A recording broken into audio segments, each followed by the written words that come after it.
आज आप लोगों को ग्रामर का वर्ण उच्चारण के बारे में बताया जाएगा, ठीक है। और इसमें आपको बताएंगे कि स्पर्श व्यंजन कितने होते हैं, ठीक है। चलिए आइए हम देखते हैं। पहले तो देखेंगे है ना कि आपका जो स्पर्श व्यंजन कितने होते हैं, ठीक है ना। तो देखिए क वर्ग है ना, क वर्ग, उसके बाद च वर्ग, उसके बाद ट वर्ग, फिर उसके बाद आपका आ जाता है त वर्ग, फिर पर वर्ग। ये आपकी टोटल कितनी हो जाती है, तो 25 क्या होते हैं, स्पर्श व्यंजन, ठीक है। कितने व्यंजन होते हैं, 25, ठीक है ना। अगर 25 अगर ये होती है क्या, स्पर्श व्यंजन होते हैं, ठीक है ना, क से लेकर प वर्ग तक, ठीक है। तो इसमें आप बोलिएगा कैसे, तो देखिए यहाँ पे क, ख, ग, घ, अंग, च, छ, ज, झ, इय, ट, थ, द, ध, तलबीनो, त, थ, द, ध, न, प, फ, ब, भ, म, है ना। ये टोटल कितने हो गए, ये आपके 25 हो जाते हैं, है ना।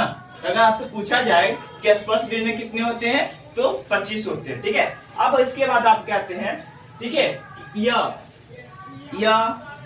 र, ल और व, है ना। ये आपको होते हैं अंतस्थ व्यंजन होते हैं, अंतस्थ व्यंजन, है ना। इसको बोलते हैं हम लोग अंतस्थ व्यंजन, ठीक है। ये आपके कितने होते हैं, ये आपके 4 होते हैं, ठीक है ना। इसके बाद आप कहते हैं उष्ण व्यंजन, है ना। तो उस व्यंजन देखिएगा तो आपको बता देते हैं उस व्यंजन कौन कौन से होते हैं, ठीक है ना।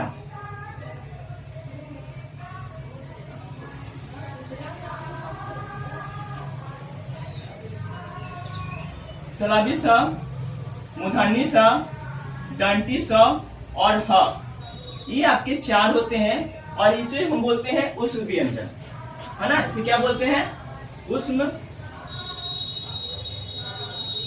व्यंजन, ठीक है ना। ये कितने होते हैं, ये आपके 4 होते हैं, ठीक है ना। क्योंकि अगर हम व्यंजन के बारे में जानेंगे तभी हम कुछ कर सकेंगे। कंठ, पहला आता है कंठ, है ना।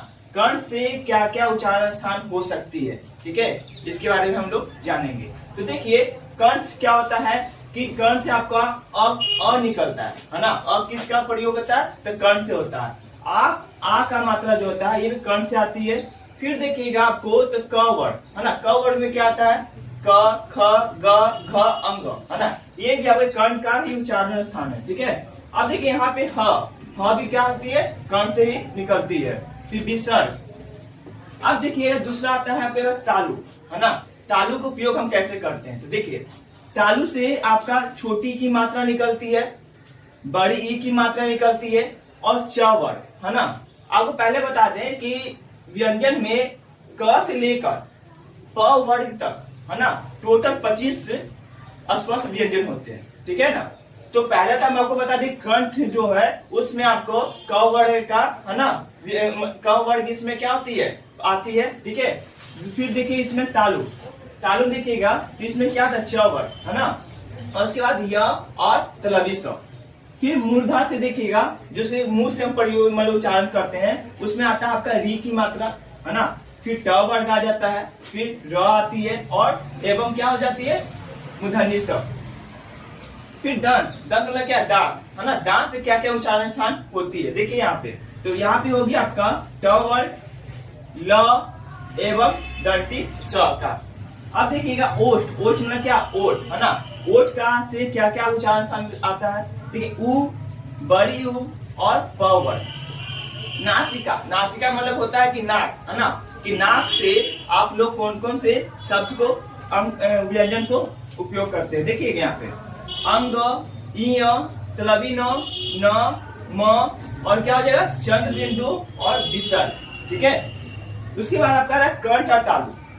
कंठ से देखिएगा तो आपको कंठ से हम जो प्रयोग करते थे तो अ आता था, है ना, कंठ से उच्चारण स्थान। देखिए अब यहाँ देखिए उच्चारण करने के लिए अब इसमें तालु भी लगा हुआ है, तो कंठ और तालु है ना, दोनों से उपयोग करने के लिए आपका आएगा ए आएगा और ए की मात्रा आएगा, ठीक है।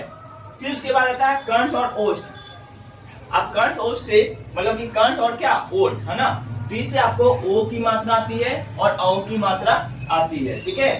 फिर आपके पास आता है दंत और ओष्ठ। दंत मतलब दांत और ओष्ठ का प्रयोग हम कैसे करते थे, उससे आपको निकलने वाला व्यंजन होता है वो होता है वो, ठीक है। आपको इसी तरह से अगर आपको ग्रामर में उच्चारण स्थान जानना हो तो लाइक और सब्सक्राइब जरूर कीजिएगा। Thank you.